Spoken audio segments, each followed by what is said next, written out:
오늘 말씀의 제목은 지혜를 주신다. 지혜를 구하라. 그렇게 정했습니다. 말씀은 구약성경 잠언 30장 24절에서 25절의 말씀입니다. 잠언 30장 24절 25절입니다. 함께 봉독하겠습니다. 땅에 작고도 가장 지혜로운 것 넷이 있나니 곧 힘이 없는 종류로 돼 먹을 것을 여름에 준비하는 개미와. 아멘. 한 번 더. 땅에 작고도 가장 지혜로운 것 넷이 있나니 곧 힘이 없는 종류로 돼 먹을 것을 여름에 준비하는 개미와. 아멘. 지혜의 왕 솔로몬, 그는 현재 환율로 거의 600조가 넘는 비싼 성전을 건축해서 하나님께 봉헌한 사람입니다. 그는 믿음의 사람이었고 놀라운 사상가고 철학자고 대문학가고 생물학자고 저술가였고 사업가였고 뛰어난 정치가였습니다. 그런데 우리 한국 성도들이 대부분 솔로몬에 대해서 잘 모르는 부분이 하나 있습니다. 성경에 나오는 솔로몬의 이름이 솔로몬 하나가 아니라는 겁니다. 솔로몬은 무려 5개의 이름을 가지고 있습니다. 이제 눈여겨서 성경을 읽다 보시면 이게 이제 보이실 거예요. 첫째, 평강의 왕 솔로몬입니다. 두 번째 이름, 여호와가 사랑하시는 자라는 뜻이 있는 여디디야. 세 번째, 모으는 자라 하는 뜻의 아굴입니다. 아굴이라고 하는 이름이 나올 거예요. 그게 모으는 자라는 뜻입니다. 그리고 전도자라는 뜻의 코헬렛이 있습니다. 전도자, 코헤레트, 이렇게 히브리 발음으로는 코헤레트 이렇게 되어 있습니다. 전도서도 코헤레트입니다. 그래서 코헤레트, 히브리 말로. 이상 5가지 이름으로 불리우고 또 기록되었습니다. 그 중에 아굴이라는 이름은 솔로몬이 아니다, 이렇게 주장하는 학자들도 있기는 합니다. 논란이 있습니다만, 그러나 아굴은 솔로몬일 가능성이 매우 많습니다. 잠언 30장 1절에 야게의 아들 아굴의 잠언이라고 기록되어 있기 때문에 솔로몬이 아니다 이렇게 얘기하는데, 야게라고 하는 말도 또 의미가 있습니다. 이것은 잠언 30장도 솔로몬의 잠언이라고 하는 것을 강조하는 의도입니다. 오늘 본문이 30장 24절 25절이죠. 30장 1절에 야게의 아들 아굴의 잠언 이렇게 했단 말이죠. 그래서 솔로몬이 잠언 30장도 기록한 것이다, 저자다, 이렇게 말하고 있는 겁니다. 지혜가 중요하다 하는 점을 오늘 본문은 말씀하고 있는데, 이 지혜가 중요하다는 점을 비유하는 재미난 얘기가 하나 있습니다. 영국의 제임스 왕이라는 분이 있었는데, 이건 기독교계에서 참 유명합니다. 이분이 성경을 번역한 귀한 믿음의 사람이었는데 왕이면서도 성경을 직접 번역한 인물이에요. 그래서 이분이 번역한 그 성경을 킹 제임스 버전이라고 합니다. 킹 제임스 번역본이라는 뜻이에요. 근데 이분이 특징이 있는데 아주 작은 죄에도 민감했던 왕이었습니다. 아주 엄한 왕이었죠. 한 번은 암스트롱이라고 하는 좀도둑이 양을 훔치다가 붙잡혀서 그건 재판장에서 사형 언도를 받았습니다. 굉장히 엄한 거죠. 그런데 암스트롱은 사형을 피하기 위해서 한 가지 지혜를 떠올렸습니다. 자기 목숨이 달린 일이니까 얼마나 치열하게 생각했겠습니까? 간수를 불러서 부탁을 합니다. 어차피 저는 죽을 몸이니까 마지막으로 성경을 한번 읽고 죽고 싶습니다. 저의 뜻을 왕께 전해 주십시오. 제임스 왕이 이 말을 들었어요. 그리고 이렇게 말합니다. 거참 기특한 죄인이로다. 그에게 성경을 줘라. 그리고 성경을 다 읽은 후에 사형을 집행하도록 하라. 이렇게 명령을 내렸습니다. 암스트롱이 그날부터 성경을 읽기 시작합니다. 그런데 1년이 지나도 그에 대한 사형을 집행할 수가 없는 거예요. 왜냐하면 그는 하루에 딱 한 절씩만 읽고 종일 묵상을 한 겁니다. 제임스 왕은 가만히 생각해보니까 이토록 살겠다고 몸부림을 하는 나름 지혜롭게 행동하는 그를 바라보면서 사면을 결정합니다. 대신 한 가지 명령을 내렸습니다.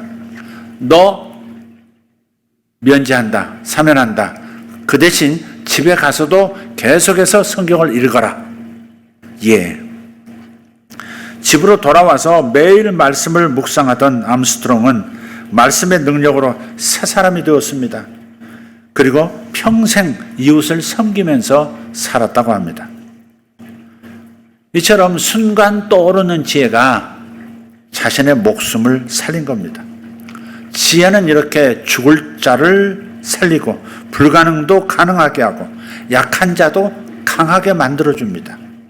지혜를 구하라고 성경에 매우 많이 강조합니다. 무엇보다 지혜를 구하라. 첫째가 지혜다. 그런 표현이 참 많아요.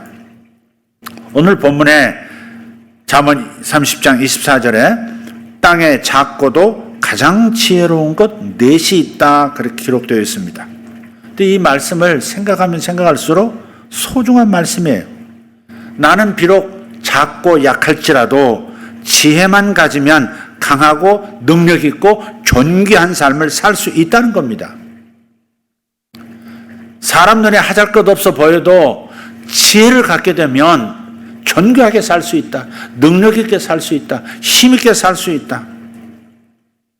그래서 성경은 약하지만 지혜로운 네 종류의 생물을 예로 들면서 지금 이 땅에 약하고 작은 사람들을 격려해 주고 있는 겁니다. 너희들이 그 모습 그대로만 살게 되지 않아.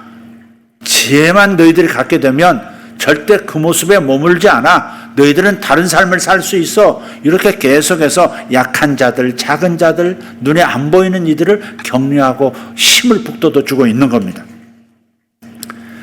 그 첫째가 계미의 지혜입니다. 계미의 지혜. 잠언 30장 25절 곧 힘이 없는 종류로 돼 먹을 것을 여름에 준비하는 개미라고 합니다. 개미는 아주 작은 생물입니다. 어떤 개미는 너무 작아서 눈에 보이지도 않습니다.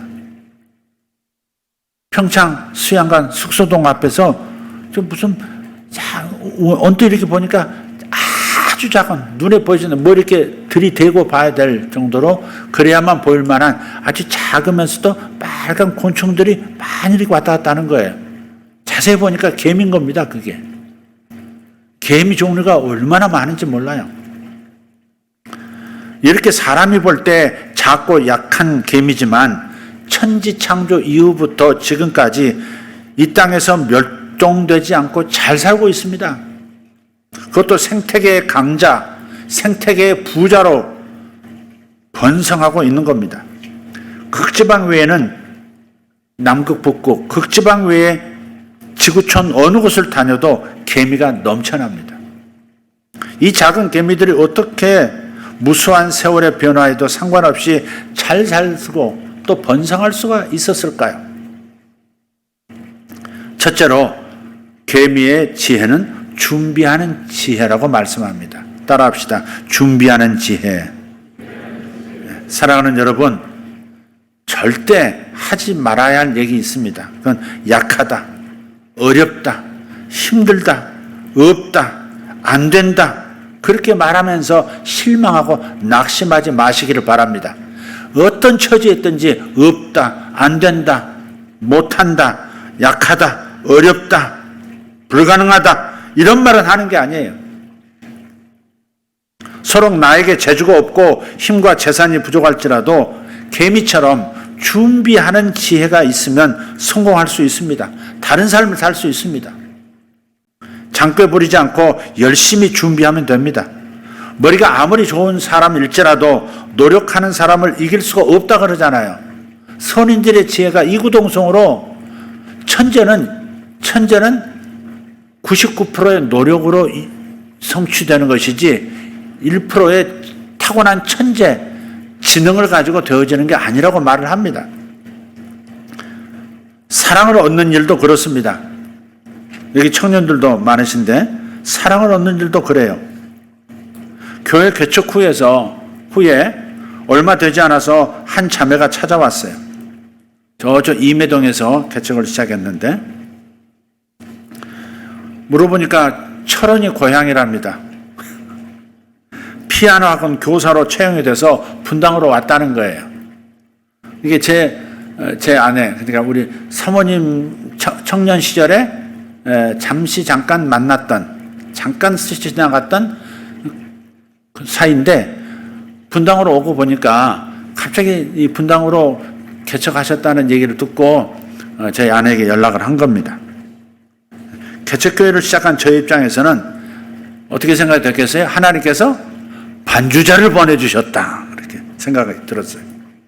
당시에 그 자매가 월세를 살고 있었는데 그러지 말고 돈이나 모아라, 그렇게 말하고 우리 집에 들어와서, 우리 신혼 때였고 그때 아이가 이제 막 태어나서 한돌 지나는 그 시즌이었는데 집에 들어오라고 해서 3년을 그 이후로 같이 살게 됐어요.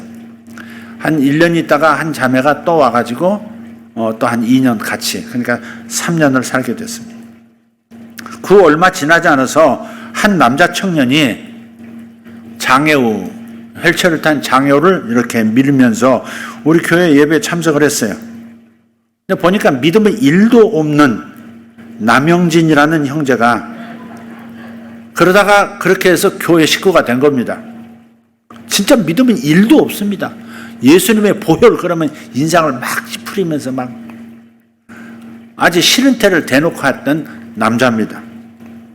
그렇게 몇 개월이 지나던 중에 교회에서 여름이 되어 강원도 횡성으로 수련회를 떠나게 됐습니다. 근데 이 믿음체로 형제도 참석을 한 거예요. 그거 참 신기하다. 저 믿음 없는 놈이 어떻게 수련회를 따라와, 그랬어요. 성도들은 계곡에서 시원하게 헤엄치면서 물놀이를 하고 있는데 저는 그 바깥에서 저희 어머님과 닭죽을 끓이고 있었어요. 이 남영진 형제는 이제 막 돌이 지난 저의 큰아들 현동이하고 놀아주는 겁니다, 물속에서. 근데 언뜻 보니까 남영진 형제의 눈이, 얼굴은 우리 아들을 향했는데 눈동자는 가재미 눈이에요.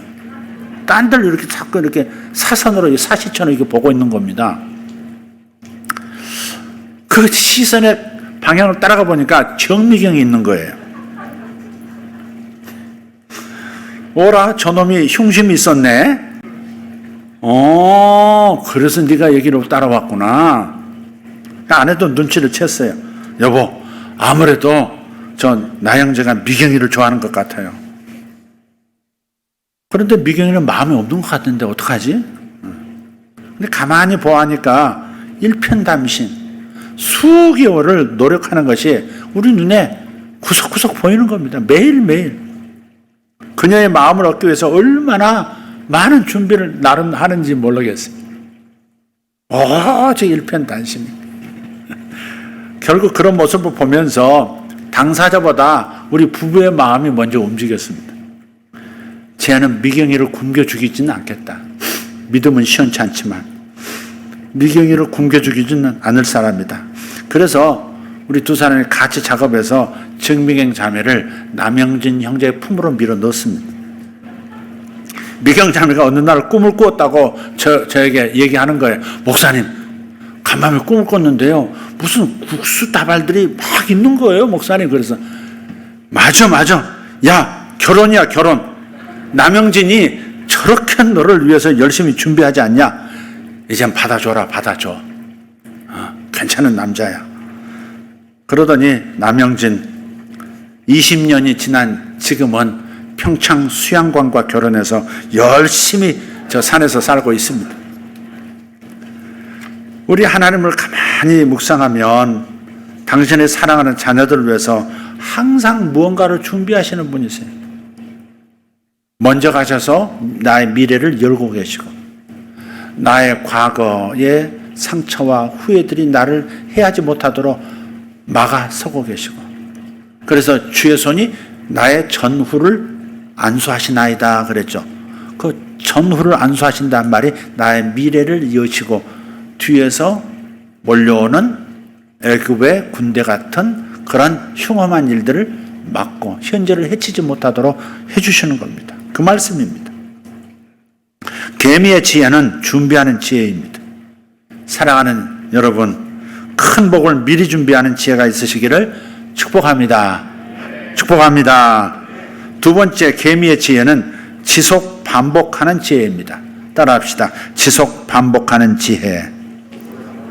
IQ가 좀 부족하더라도 계속해서 반복하면 머리 좋은 사람 이길 수 있습니다. 정말 그렇습니다. 아리스토텔레스가 이런 말을 남겼죠. 사람은 반복하는 것으로 증명되는 존재다. 한 사람의 우수성은 한 번의 행동이 아니라 반복되는 습관에 달려있다. 맞는 말입니다. 반복을 통해서 인격도 만들어지고 반복을 통해서 능력도 만들어집니다. 이처럼 반복이 사람을 강하게 만들지만 문제는 대부분의 사람들은 반복하기를 싫어한다는 거예요. 지루해한다는 거예요. 반복하는 것을 지루해요.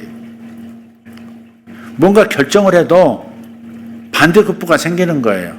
목표가 클수록 저항하는 힘이 강하면 내 내부에서도 있고 외부에서도 저항하는 힘이 강해요. 그래서 반복을 하려면 이걸 생각해야 합니다. 아주 작은 반복의 힘을 생각해야 합니다.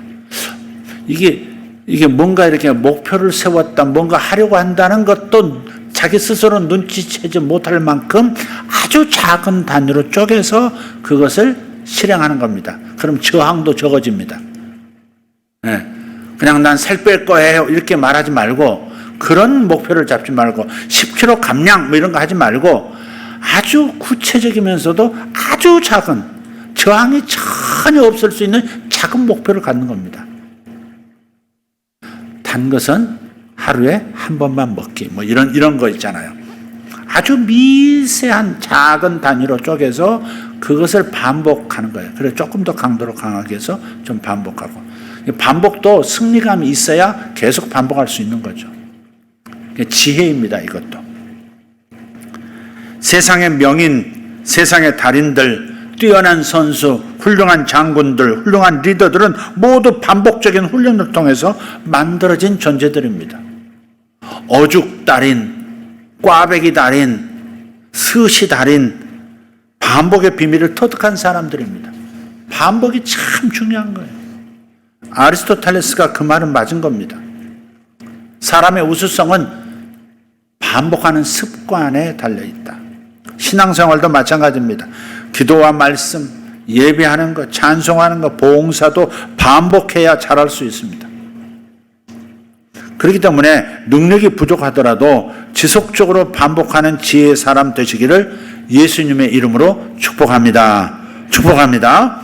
세 번째, 개미의 지혜는 종말을 미리 보고 준비하는 지혜입니다. 따라합시다. 종말을 미리 보고 준비하는 지혜. 기도자도 언급하셨습니다만은 이제 봄으로 성큼 들어섰어요. 이제 철쭉꽃도 이제 막 피어나기 시작하고 있습니다. 개나리는 이미 피어났다 지고 있지만 이제 봄으로 들어섰어요. 아직 뜨겁지 않은 햇볕이 너무 좋아서 요즘 산책을 햇빛을 좀 쬐고 있습니다. 개미는 장마철하고 겨울철을 미리 준비합니다. 오늘 본문에는 여름에 먹을 것을 준비하는 개미와 이렇게 표현했지만 그들에게 순순한 것은 없어요. 자연은 순순한 게 없어요. 넘어서야 할 장애물로도 나타납니다. 근데 개미에게는 장마철, 겨울철이 굉장한 고난이에요. 그래서 장마철과 겨울철을 미리 준비하는 겁니다. 개미에게 둘 다 고난이에요. 장마는 잠시 지나가는 고난이지만 긴 겨울은 영원처럼 느껴질 수 있는 혹독한 고난입니다. 그래서 1년 내내 겨울이라고 하는 이 혹독한 시즌을 준비하는 개미를 가리켜서 신학적으로 표현한다면 종말론적인 전망을 지니고 산다, 이렇게 할 수 있습니다. 종말론적 전망을 가지고 사는 생명체. 여러분은 어떠십니까? 개미처럼 종말의 날을 미리 보고 준비하면서 살고 계십니까? 다르게 질문하겠습니다. 장차 나는 주님 앞에 어떤 모습으로 설 것인가? 이것을 생각하면서 준비하면서 살고 계시냐 하는 말입니다. 종말을 생각한다는 거 짧은 시간일지라도 잠깐이랄지라도 자주 생각하셔야 합니다. 종말을 생각하는 사람은 하루하루를 지혜롭게 살 수 있습니다. 낭비하지 않을 수 있어요. 그렇다면 그런 분은 개미의 지혜를 임파테이션 받은 사람이라 할 수 있습니다. Coming soon, coming soon. 그분이 오고 계세요. 그분은 곧 오실 겁니다.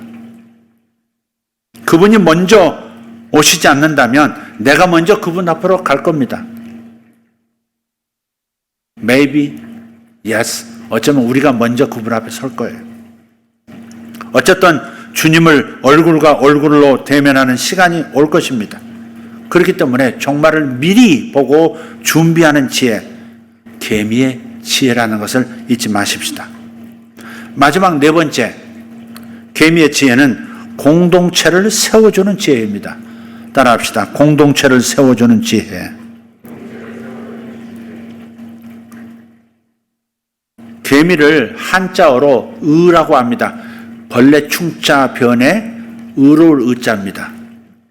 벌레 충변에 의로울 의자예요. 개미한테 의자가 붙었다는 게 참 특이하죠. 그래서 이게 발음은 의입니다. 의. 백의 그러면 뭘까요? 흰개미입니다. 흰개미. 보통의 개미는 6개월에서 1년을 살고요. 일개미 말입니다. 일개미는 한 6개월 삽니다. 여왕개미는 5년에서 10년까지 산다고 합니다. 그런데 놀라운 것은 혹한의 겨울이 오기 전에 혹은 장마철 여름이 오기 전에 죽는 개미들이 대부분이라는 겁니다. 그 전에 대부분 죽는데요.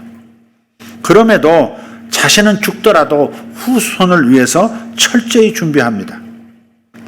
그러니까 공동체를 위해서 정말 이타적인 행동을 하면서 살아가는 생명체 아니겠습니까? 며칠 전 군대 간 미가엘에게서 두 번째 편지가 왔습니다. 보니까 두 장인데 한 장은 미가엘이 쓴 거고 다른 한 장은 같은 생활관 훈련병들이 짧게 모아서 쓴 편지입니다. 우리에게 한 편지예요. 이런 내용입니다. 미가엘 아버님, 어머님 안녕하십니까? 저는 아무개 훈련병입니다. 제가 힘들 때 나가고 싶다, 죽고 싶다 했을 때 미가엘이 말하기를 잘 참고 제대하면 차를 한 대 사주겠다고 했습니다. 그래서 열심히 훈련에 임하고 있습니다. 아버님, 어머님, 미가엘을 저에게 보내주셔서 감사합니다. 충성. 아버님, 어머님 안녕하십니까? 저는 미가엘 형과 함께 있는 아무개입니다. 미가엘 형이 군생활 잘 마치면 저에게 차를 한 대 사준다고 했습니다. 저는 외제차까지는 필요 없습니다. GV80이면 됩니다. 어쨌든 감사합니다. 충성. 얼마나 차 사주겠다고 남발을 했는지 하나같이 차 얘기가 쓰여져 있는 거예요. 전부 줄줄이 한 7, 8명 보냈는데 전부 차 얘기가 있는 거예요. 어떤 놈은 장난도 합니다. 아버님, 어머님, 아니 장인, 장모님, 저희는 여기서 잘 살겠습니다. 아무 염려하지 마십시오. 충성. 이해되셨습니까 지금? 미친놈 같으니라고. 그리고 어제 다시 전화가 왔어요. 목은 잔뜩 쉬었지만 아주 밝습니다. 엄마, 수요일에 이제 수료식 해. 근데 수료식 때 내가 사단장님 표창 받게 돼 있어.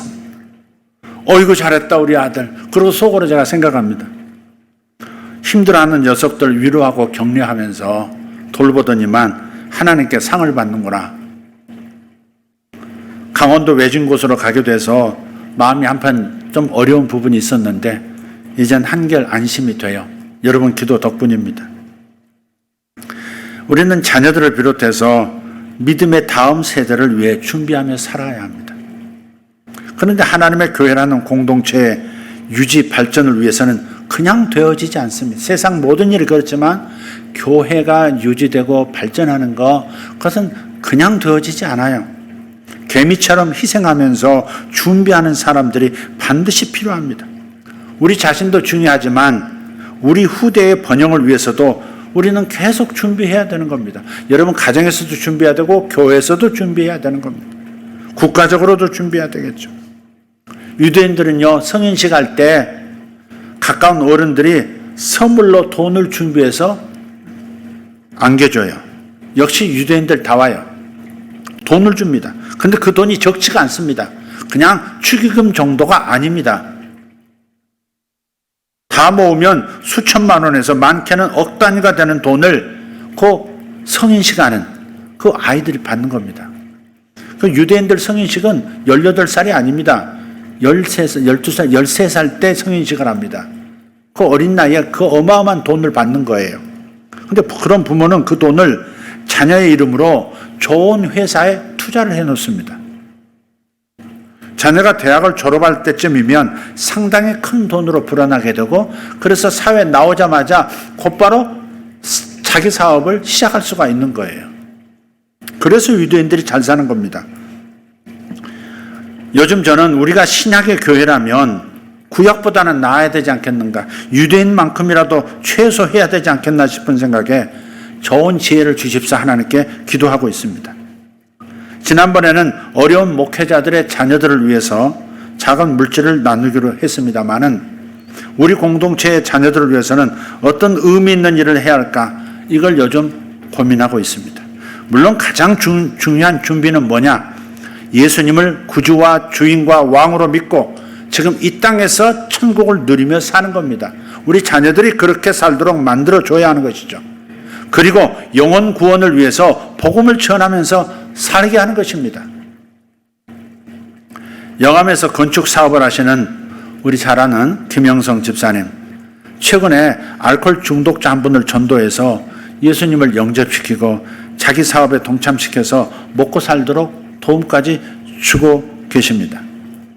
끊임없이 술을 마시고 술에 취하며 자신이 무엇을 하는지도 모르고 동네를 돌아다니는 그런 분인데, 지금은 매일 성경을 읽고 기도하고 11조 생활도 하는 분으로 변화됐다고 합니다.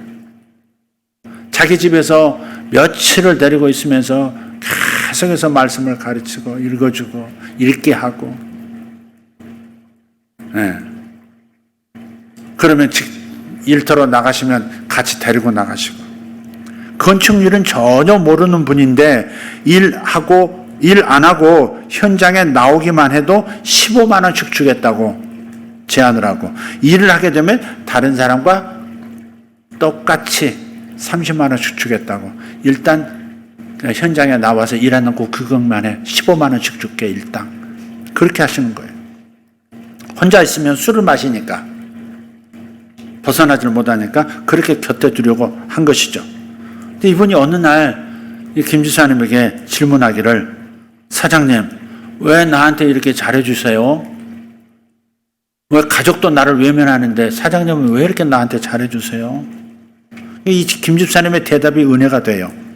아니요, 그냥 잘해주는 것이 아니요, 나는 지금 예수님한테 투자하는 것이요. 무슨 말 알아들으셨죠? 난 당신에게 그냥 잘해주는 게 아니야. 나는 예수님에게 지금 잘 보이고 있는 거야. 예수님에게 투자하고 있는 거야. 그분이 나에게 갚아주실 거거든. 그 말 아니겠어요? 하나님의 눈을 의식하면서 사는 이 삶이 참으로 우리에게 귀감이 돼요. 목회자보다 나은 분처럼 정말 그렇게 사시는, 감동을 주는 분이세요.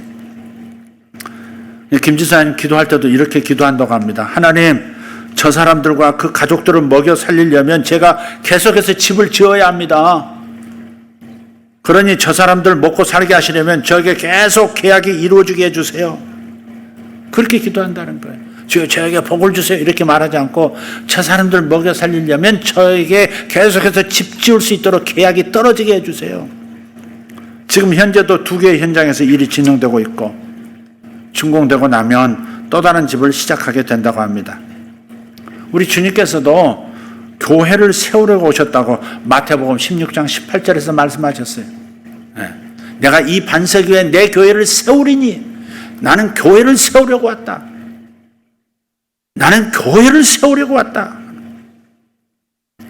여러분도 주님처럼 교회 공동체를 사랑하고 세우는 사람이 되시기를 예수 이름으로 축복합니다. 축복합니다. 결론입니다. 개미처럼 첫째, 준비하는 지혜가 있어야 되겠습니다.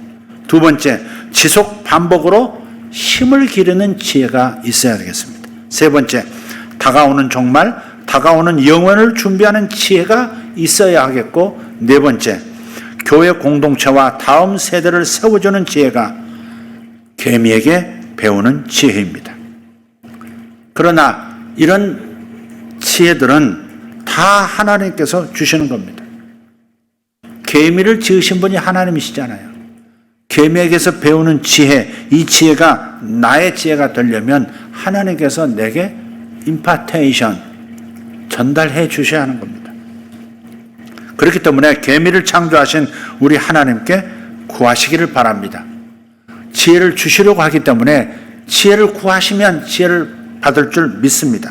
야고보서 1장 5절에서 8절입니다. 같이 읽겠습니다.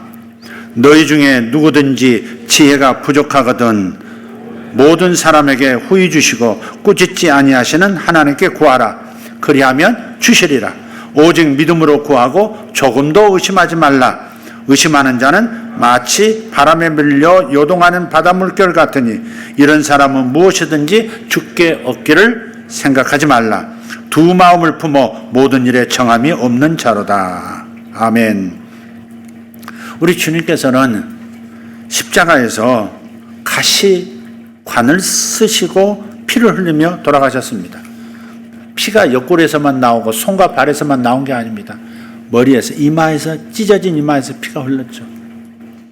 이것이 우리에게 어떻게 복이 될까요? 전가의 복이 있는데 어떤 복이 될까? 우리의 어리석음, 우리의 미련함의 저주를 그분이 가져가시고 우리에게 당신의 지혜, 창조주의 지혜를 넘겨주신 것입니다. 힘이 없고 재주가 없어도 IQ 높지 않아도 그때그때 지혜를 주시는 주님께 구하시면 채워주실 줄 믿습니다. 그래서 사업을 하고 투자를 할 때도 무턱대고 하시면 안 됩니다. 여러분, 투기와 투자의 차이를 아십니까? 어떤 분이 이렇게 표현하더라고요.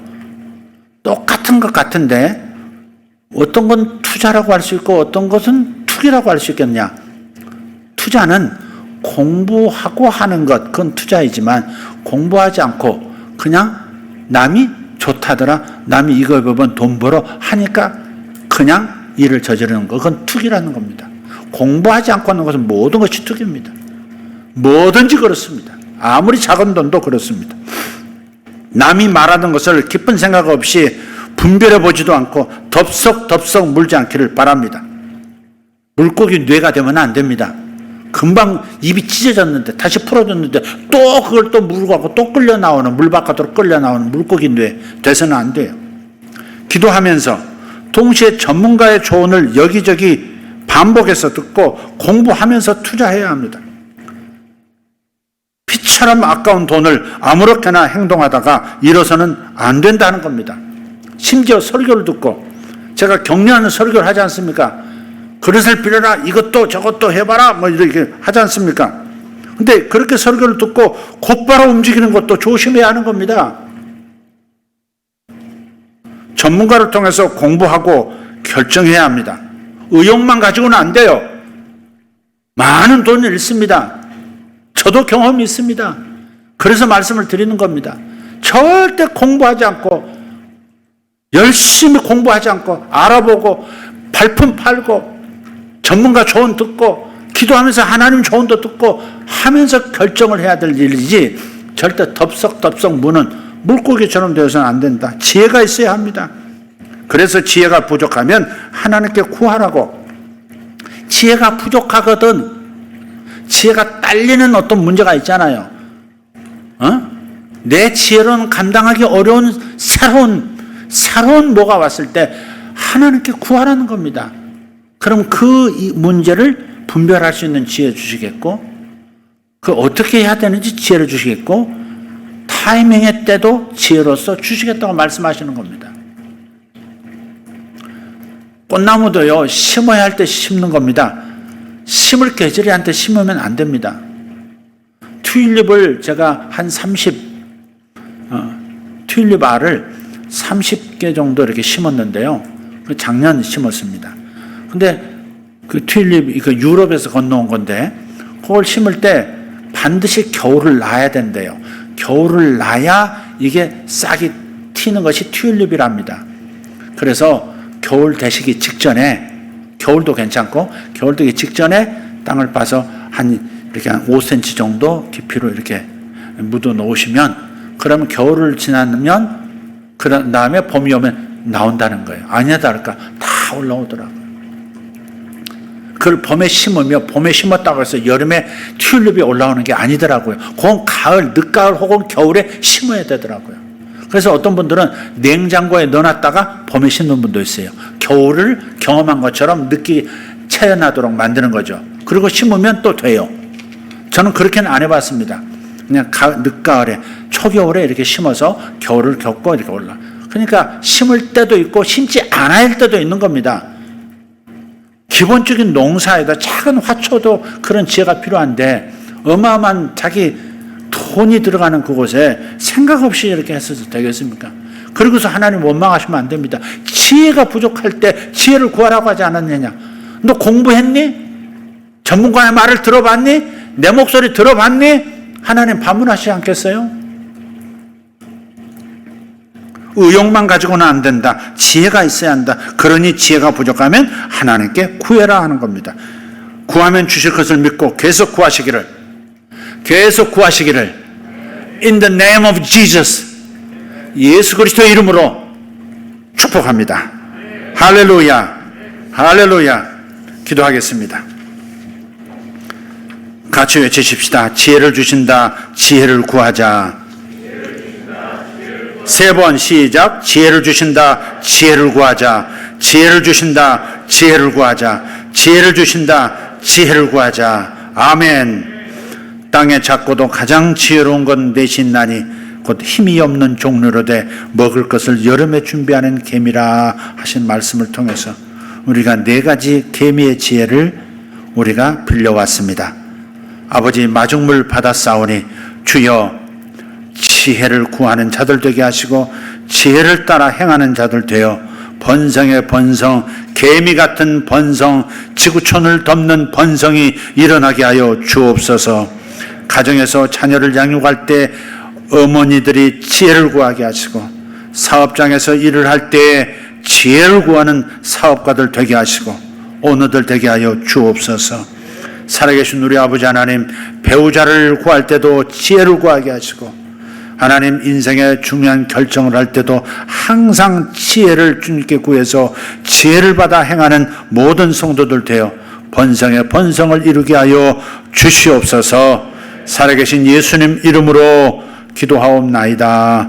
아멘. 아멘.